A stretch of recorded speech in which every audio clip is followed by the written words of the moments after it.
Welcome back to Weird National News. We are your hosts for this week. I'm Bobby Trono. And I'm Leah Garrison. A man who listed his girlfriend for sale on eBay as a prank was shocked when his bids reached over $119,000 within 24 hours. Dale Leaks wanted to have a laugh, so he thought it would be funny to list his girlfriend of 1 year, Kelly Greaves, on auction. The ad was removed by eBay after 24 hours for violating the website's policy against selling human body parts or remains, but not before being seen 81,000 times. While Leaks admits he wouldn't have actually sold his girlfriend, when the bid started increasing, he joked, "I would have been quite sad to see her go, but it wouldn't have been so sad because I would have been crying in my Ferrari or my Lamborghini." For her part, his girlfriend said maybe it would have worked out because if the new owner had that kind of money. The U.S. Embassy in Canberra, Australia, issued an apology on Sunday for a fake meeting invitation that was emailed from the State Department that featured a picture of a pajama-wearing cat. According to the Australian Association Press, the cat question appeared beneath the title Cat Pajama Jam, wore a blue Cookie Monster outfit, and held a plate of chocolate chip cookies. The email also contained a section of Latin and an RSVP button. Gavin Sundwall, the public affairs counselor at the U.S. mission to Australia, chalked the ordeal up to a training error that was made by a new staff member who was testing out our email newsletter platform. End quote. Sorry to disappoint those of you who were hoping to attend the Cat Pajama Jam party, Sundwall wrote in a follow-up email per the AAP. But such an event falls well outside of area of our expertise. End quote. Welcome back to this week's episode of Fact or Fiction. I'm your host, Steven. And I'm Alex. In this segment, we will be telling two stories, one of which is fact or fiction. You, the viewers at home, will have to guess which one is fact or fiction at the end of the segment. But don't worry, we'll reveal which one is fact or fiction at the end of the segment as well. So Alex, you know what I like about this show? What do you like about this show, Steven? Everything's from the bottom up. That's perfect, because we don't wear pants here. We don't have to wear pants here. No. We could be wearing anything. But you know who did have to wear pants? A woman in Europe defecated her pants at the top of the Eiffel Tower earlier this summer. By her own account, she said she was visiting her distant family in France and wanted to visit the sites around the area. She visited a local restaurant with their prize-winning special on prune pudding. That's a big mistake. While delicious, this proved to be a detrimental mistake for her insides. Even though the woman was deathly afraid of heights, she said this was a chance of a lifetime to go to the top of the Eiffel Tower, and so she did.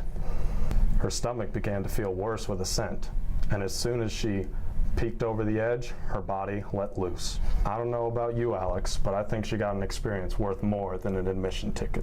Well, that might certainly be true. And they always say, what comes up must come down. And, well, something sure did come down when it came up. Yeah, it was just gravity doing its work as she was going up.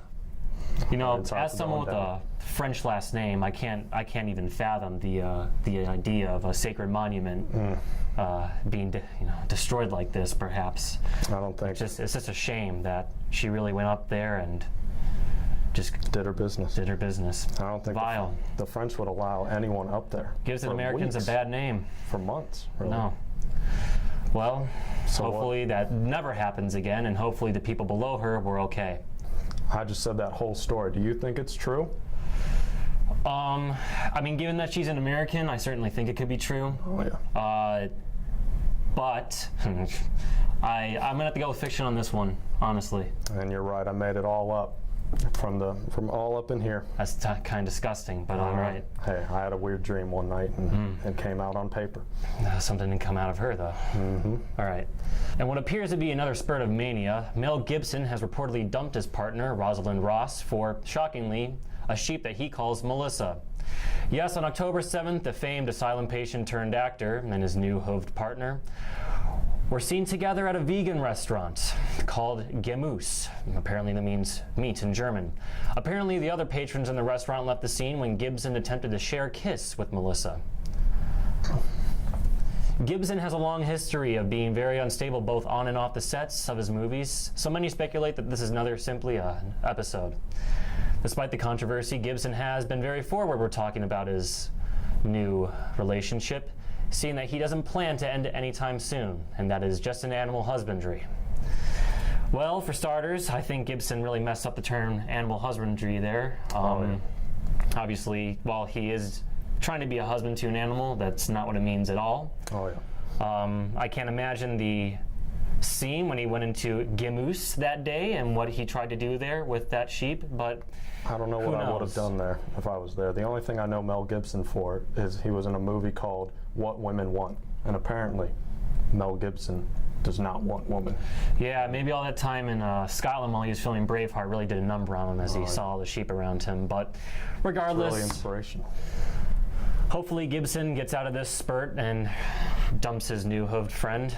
But the real question is this fact or fiction, Stephen? Now, knowing Mel Gibson, I've known him for a long time. Have you, really? I could really believe An this story. 18-year-old college student from Virginia knows a man off the other side of the country. Yes, But but I think it's fiction. I know Mel Gibson, and he does not like sheep. I'm surprised you say that, because you're right.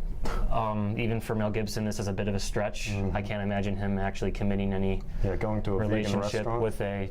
it's impossible. That too. Any relationship with an animal anytime soon would be true, but thankfully it is fiction. This past Monday, a man in Missouri was charged with felony after he posted a video on Facebook showing how to remove an ankle monitor.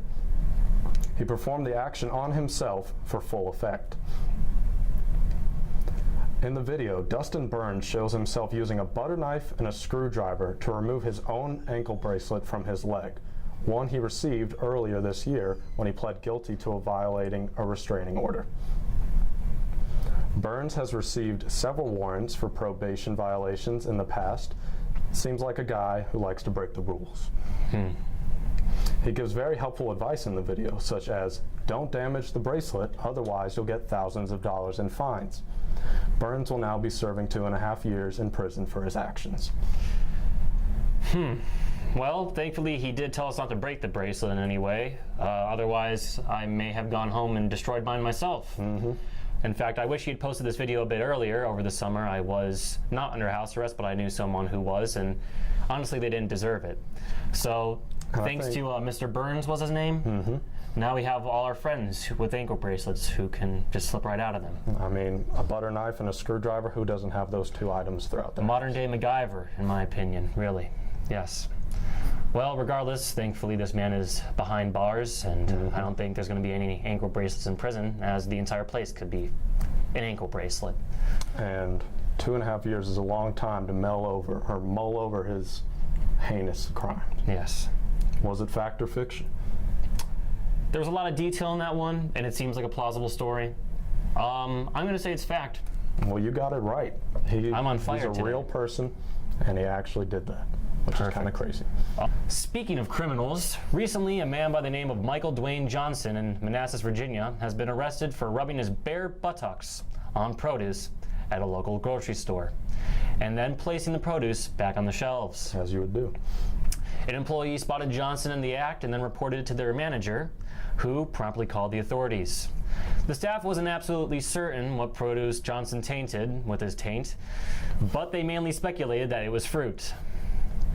Due to Johnson's actions, multiple pallets of food were forced to be destroyed. I wonder why.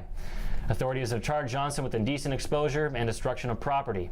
He has since been released after his charges. So you're telling me a man with the name Dwayne Johnson. Not to be confused with Dwayne "The Rock" Johnson, mind you. Exactly. I can just imagine Dwayne "The Rock" Johnson doing just this act. And you know, it's really hypocritical to say that, because if Dwayne "The Rock" Johnson had rubbed his butt on produce, those apples would probably be selling for millions of dollars right now. In fact, They would not be thrown away. my question is this really a crime? Our hands pick up so much bacteria during the day that, well, it could simply kill someone without a proper immune system. So think about it. Your butt is the cleanest part of your body. How It's many times constantly you in your wipe it? pants. If you're constantly wiping it, you're always making sure it's clean, otherwise it'd be unsanitary. So is really rubbing clean, fresh produce on your clean, bare butt that much of a crime. And it's like when an apple's bruised, you Exactly, do it yes. on your arm or do it on your You want to sleeve. shine it up a little. Yeah, you just do it on your butt. So honestly, Johnson didn't deserve to go behind bars, in my opinion. I think I'm glad that he's obviously back out there. Maybe he'll stop by our Kroger and bless us with his presence. But until then, I wish him the best. I wish I'd gotten some of the produce he had and seen how, had a taste test, see the difference between it all. But thank you, Johnson. Thank you. Now, was he a real person, though? Yes, he was. I think he was. This did take place in Manassas, Virginia. A classic place. Obviously known for these types of events, but it is a real story with a real man who's doing a real good for us in society. Thank you. Thank you. That's all for this episode. Stay tuned until next week when we'll show you more segments that are either fact or fiction. I'm Alex. And I'm Steven. Have a good night.